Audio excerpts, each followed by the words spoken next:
Hey everybody, James again here from the Wisdom of Delivery Men, living that single dad life. Just because it's summer doesn't mean we have to stop learning.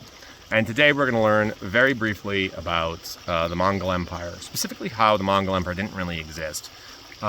So when you think about the Mongol Empire, you think about this large, sprawling empire that reached from Western Russia and Hungary in the west all the way to basically Korea and Japan in the east, in the south all the way down to Southeast Asia, and Persia, Baghdad was also conquered by the Mongols. But what's very interesting is that if you look into the particulars of how the Mongol Empire actually ran itself, it doesn't really follow any of the criteria of an empire.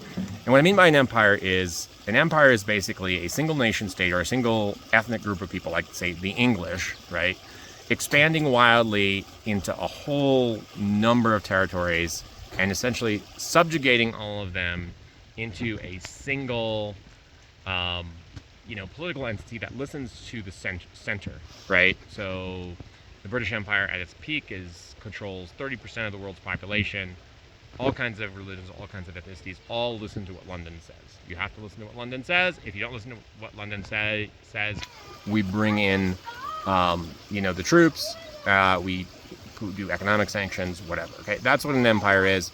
Most people know what an empire is. You can look it up, right? Now, this is where the Mongol Empire kind of loses its hold on the term empire. So the Mongol Empire is established very, very quickly in a period of really 40 to 60 years due to the just breathtaking conquests of Genghis Khan, Ogadai, Kublai Khan, the Mongol general Juchi, the Mongol general Subutai, and many others, right? But it's not really going to be an empire once it's established. And here's what I mean by that. So in Mongol culture, right, the Mongol tribes are actually a collection of like 27, 30, 35 different tribes. In Mongol culture, when one tribe subjugates the other, all the subjugated tribe has to do is three things. They have to pay homage in a yearly kind of gift to the Khan, which means horses, money, and maybe some gold or some gemstones. They have to provide military manpower to the Mongols, or a labor tax to the Mongol tribe that actually won the war, and they have to provide marriage rights, meaning that the victorious tribe can essentially pick and choose what women of their tribe can be married off, specifically noble women. And that's it. If you lose in Mongol warfare, traditional Mongol warfare to another tribe, you get to keep your army, all right? You get to keep your faith, whatever it is. You get to keep your culture, whatever it is. You basically just have to be a little tributary state almost to the victorious party. And the Mongol Empire expands under this premise. It conquers territory, it destroys the armies of its enemies, but then it lets those enemies, right, those conquered peoples essentially run their own affairs, especially in China. Meaning that those that are conquered by the Mongol armies can maintain their culture, they can maintain their religion, they can even muster local forces to put down bandits and things like that. What do they have to do? Well, they have to do the exact same thing that the Mongol tribes had to do to each other. They have to provide an annual tribute. They have to provide military manpower to the main Mongol force, the main Mongol Khan, and they have to provide marriage rights amongst their noble women. That's it. Now, this brings up the enforcement mechanism. So how does the Mongol Empire actually enforce its edicts? Any government has to find a way of enforcing its edicts. Modern days in America, we basically just kind of fine everybody. That's the only way we actually enforce any of our government edicts. The way the Mongols actually had very little. The Mongols had a manpower problem. Mongols actually didn't have enough troops to garrison their massive, ridiculous empire, which at one point had 60,000 Mongol troops trying to basically maintain the entire landmass of Asia, right? Now they're fast, they're effective. So the Mongols have a manpower problem. So what do they do to actually govern the territory in their empire? What they do is they have to rely on local Khans, or local Mongol leaders, local tribal leaders, to enforce the will of the Great Khan, who's back in China or back in northern Mongolia.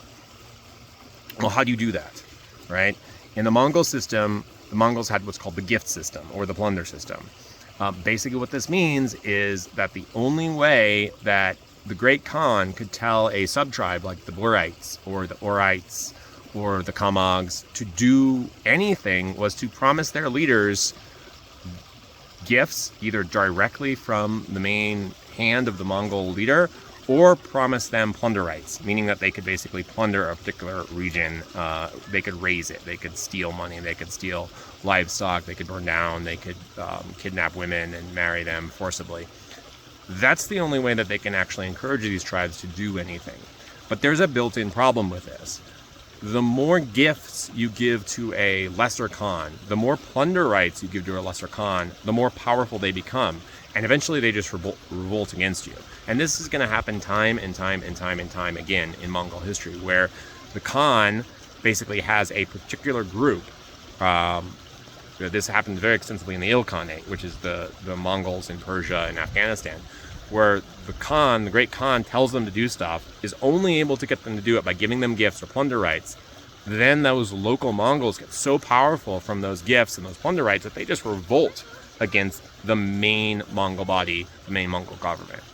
And this is where the wheels of calling the Mongol Empire an empire fall off. Because in an empire, if the main part of the empire tells a sub-part of the empire to do something, that sub-part has to do it. Otherwise, it's an open rebellion and is going to get crushed. But in the Mongol system, if a sub-part of the empire, if a local Khanate, ignored what the main Khanate asked them to do, the main Khanate couldn't attack them. Because if the main Khanate attacked them, then they would lose troops on both sides. They would lose their own troops, and then they would lose troops from the sub-Khanate that they needed to fight exterior enemies. So what you'll see time and time again in Mongol history is the main Khanate asking sub-Khanates to do something, the sub-Khanate saying no, and then the main Khanate saying, okay, well, whatever, we don't really care, because they don't want to fight a war. Now, the sub-Khanate doesn't revolt either, because the sub-Khanate lives by the same rules. They don't want to lose valuable troops revolting. They basically just have almost total autonomy. So when you look at the Mongol Empire on a map, it's basically just colors on a map.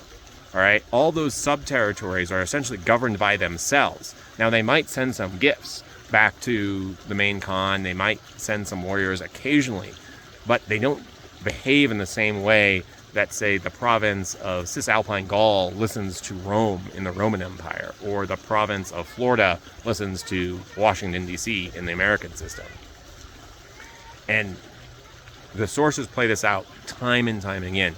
Mongol invasion of Europe, 2 of the 4 Mongol subkhanates that were supposed to participate in it, basically the one that would become the Khanate of the Golden Horde, which is in Central Asia, and then the one that was operating extensively kind of in northern Persia, were asked to send troops to invade Europe, and they said no, predominantly because they were actually in trade relationships with the merchant republics, the Venetians and the Genoese. When the Mongols invaded Japan, numerous Mongol tribes in China refused to invade Japan. When the Mongols invaded southern China, even though that was a successful invasion, the entire western hordes, the Orites, also known as the Blue Horde, they refused to attack because they had trade relationships with the Chinese. All right. So time and time again, parts of the Mongol Empire don't act like an empire, which is why it's not an empire. What is it? It's a tribal confederation, right? Now, were the Mongols feared? Were they dangerous? Were they absolutely the top of their game? Were they proportionally more powerful than even the modern United States? Yes. Yes, they were. But they weren't an empire. Thanks, and enjoy your summer.